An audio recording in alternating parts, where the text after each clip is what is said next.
Big TV భక్తి సమాచారం WhatsApp ఛానల్లో జాయిన్ అవ్వండి. అన్ని విశేషాలు ఎప్పటికప్పుడు తెలుసుకోండి. మీరు మాట్లాడుతుంది మానసిక బాధ గురించి. నేనొక సంఘటన చెప్తాను. ఇస్తాంబూల్లోని గ్రీక్ ఆర్థడాక్స్ సమాజంలో ఒక బిషప్ ఉండేవారు. తాను దక్షిణ భారతదేశానికి వచ్చాడు. నిజమైన యోగిని కలవాలనుకున్నారు. నిలబడితే నొప్పి, పడుకుంటే నొప్పి. నమస్కారం సద్గురు. బాధ జీవితంలో తప్పనిసరి భాగం అంటారు, అది నిజమేనా? ఇది 1924లో జరిగింది.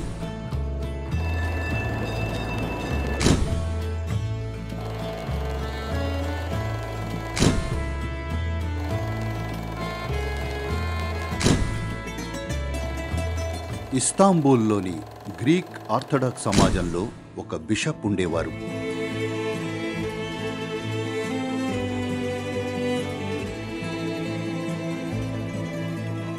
సిల్క్ రూట్ భారతదేశం గుండా వెళ్లడం వల్ల యోగుల గురించి, మార్మికుల గురించి, అద్భుతాల గురించి ఎన్నో అద్భుతమైన కథలు శతాబ్దాలుగా బాస్ఫరస్ అంతటా ప్రచారంలో ఉన్నాయి. అంచేత ఈ బిషప్ ఎప్పుడూ భారతదేశానికెళ్లి ఒక మార్మికుణ్ణి లేదా యోగిని కలవాలనుకునేవారు. కానీ అది ఎప్పుడూ జరగలేదు. మతాధికారి కావడం వల్ల తనకిష్టం వచ్చినట్టు వెళ్లడం కుదిరేది కాదు. కానీ దాదాపుగా రిటైర్ అయ్యే సమయానికి అతనికి దక్షిణ భారతదేశానికి వెళ్లే అవకాశం వచ్చింది.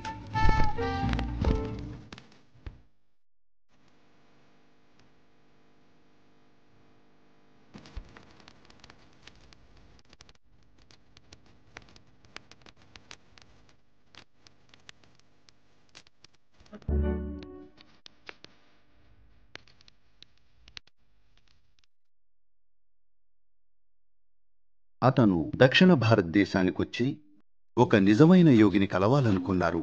అప్పుడు ఎవరో అతనికి దారి చూపిస్తూ, మీరు ఈ కొండపైకెళితే ఫలానా గుహ ముందు ఒక యోగి ఉంటారు, అక్కడ మీరు అతన్ని కలవచ్చు, అతను మీరు వెతికే సరియైన వ్యక్తి అని చెప్పారు.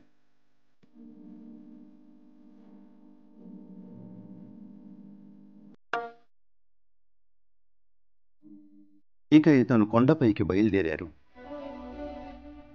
కొండలంత సులభంగా ఉండవు. తెలుసా, మిమ్మల్ని బాగా ఆరోగ్యంగా ఉంచుకుంటే తప్ప అవి అంత సులభంగా ఉండవు.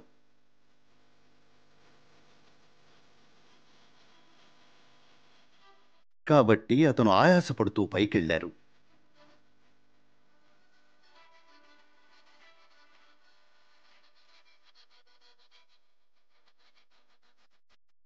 అక్కడ ఒక యోగి కూర్చుని ఉన్నారు. కళ్ళు మూసుకుని పరమానందంలో మునిగి ఉన్నారు. భారతీయ యోగిని చూసినప్పుడు సాష్టాంగ నమస్కారం చెయ్యాలి అని తను విన్నాడు. కాని అతని శరీరాకృతి సహకరించలేదు.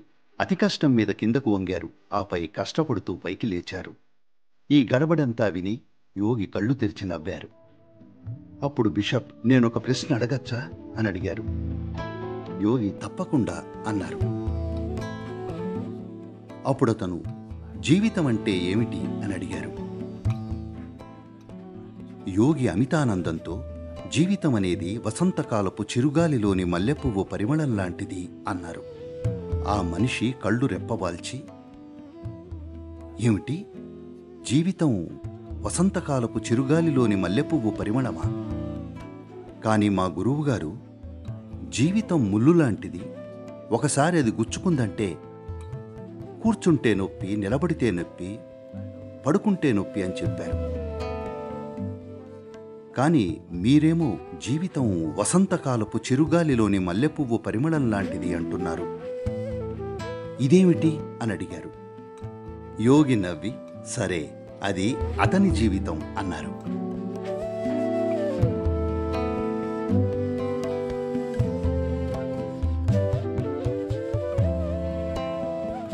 కాబట్టి శారీరక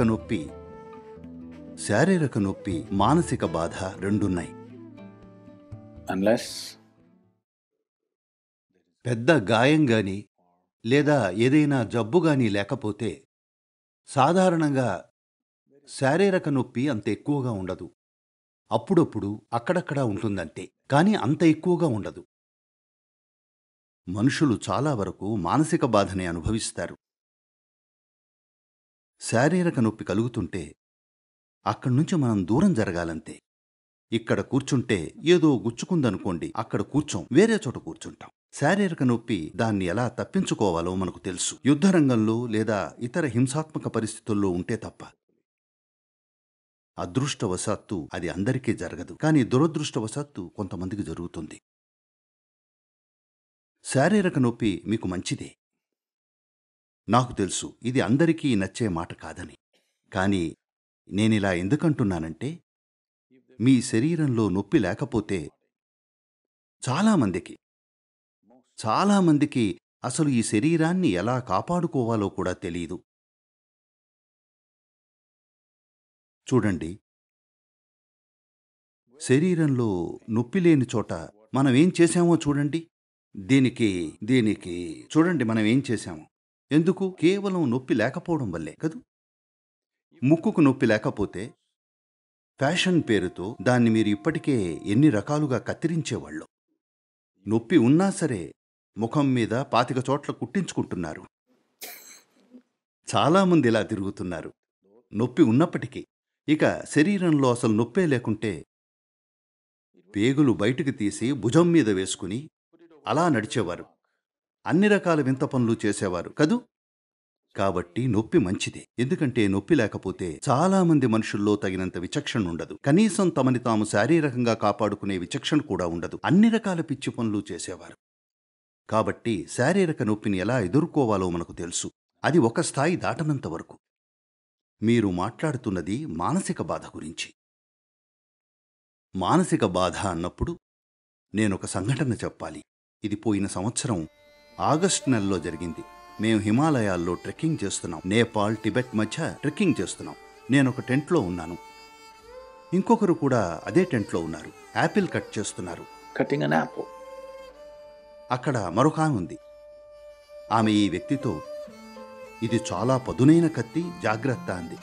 అది నాకు చిరాకు తెప్పించింది. ఎందుకంటే కత్తి పదునుగానే ఉండాలి. ముద్దుగా ఉంటే దాన్ని కత్తి అనం. పైగా అతను చిన్నపిల్లాడు కాదు, పూర్తిగా ఎదిగిన మనిషి. పిల్లాడైతే చెప్తాం. నేనిలా చూశాను, కానీ పనిలో ఉండడం వల్ల పట్టించుకోకుండా నా పని చేసుకుంటున్నాను. మళ్ళీ 2 నిమిషాల తర్వాత ఆమె మళ్ళీ అతనికి, ఇది చాలా పదునైన కత్తి, జాగ్రత్త అని చెప్పింది. నేను, అరే అతన్ని వదిలేయి, తను పూర్తిగా ఎదిగిన మనిషి, అతనికి కనీసం కత్తిని ఎలా వాడాలో తెలిసే ఉంటుంది.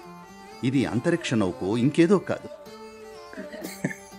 కేవలం ఒక కత్తి, తను పూర్తిగా ఎదిగిన మనిషి, కత్తిని సరిగ్గా వాడగలడు అన్నాను. ఆమె, లేదు సద్గురు, అది చాలా పదునైన కత్తి అంది. ఇక పట్టించుకోకుండా నా పని నేను చేసుకుంటున్నాను. నా పని చేసుకుంటూ ఉండగా ఆమె మళ్ళీ నెమ్మదిగా, ఇది చాలా పదునైన కత్తి, జాగ్రత్త అని గుసగుసలాడింది. 2 నిమిషాల్లో అతను చెయ్యి కోసుకున్నాడు. సరే పోనీ అనుకున్నాను. తను చెయ్యి కోసుకుంటాడని ముందే తెలిసినట్టుంది అనుకుని అక్కడితో వదిలేశాను. ఇదంతా ఎందుకు చెప్తున్నానంటే, మీ విషయంలో జరిగింది ఇదే.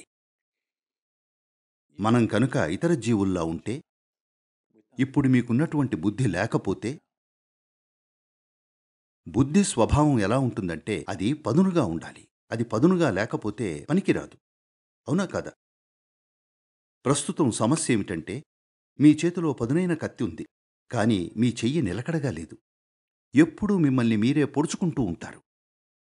మీకు గనక ఒక అడవి పందికి చెందిన మెదడుంటే మీరు ఈ స్థాయిలో బాధపడేవారు కాదు. ఎవరో మిమ్మల్ని కాల్చి చంపితే తప్ప.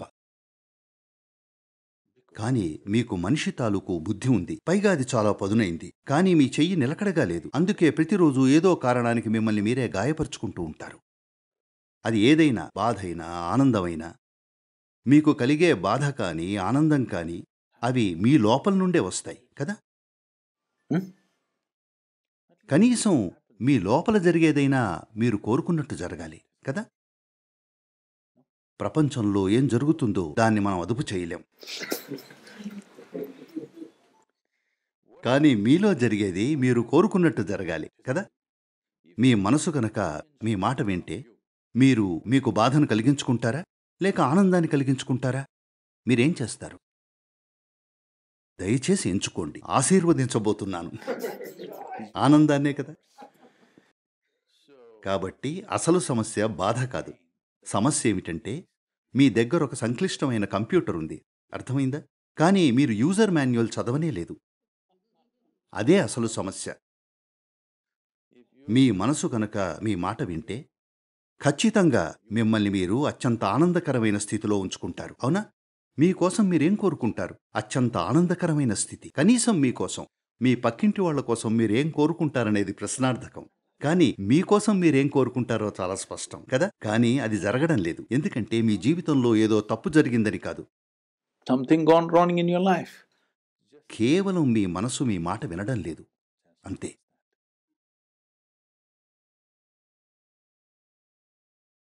దాన్ని మీ ఆధీనంలోకి తెచ్చుకోవాల్సిన సమయం వచ్చింది. ఏదైతే ఒక అద్భుతమో అది ఈ భూమి మీద బాధను తయారు చేసే యంత్రంలా మారింది. మానవ మేధస్సు ఈ భూమి మీదే మీరు చూడగల అత్యంత అధునాతనమైన పరికరం, అవునా కదా? నాతో ఏకీభవిస్తారా? కానీ ఇప్పుడది దుఃఖాన్ని తయారు చేసే యంత్రంలా మారిపోయింది. మనిషి బాధలన్నీ ఇక్కడే తయారవుతున్నాయి కదూ. కాబట్టి బాధను గొప్ప విషయంగా చూడకండి. అలా చేస్తే మీకు మానవ శ్రేయస్సు పట్ల ఆసక్తి లేదని. ప్రపంచంలో చాలా కాలంగా బాధను గొప్పగా చూపిస్తున్నారు. బాధను గొప్పగా చూడటం మొదలుపెట్టిన క్షణం మీకు మానవ శ్రేయస్సు పట్ల ఆసక్తి లేదనే, దాంతో ఆడుకుంటున్నారనే.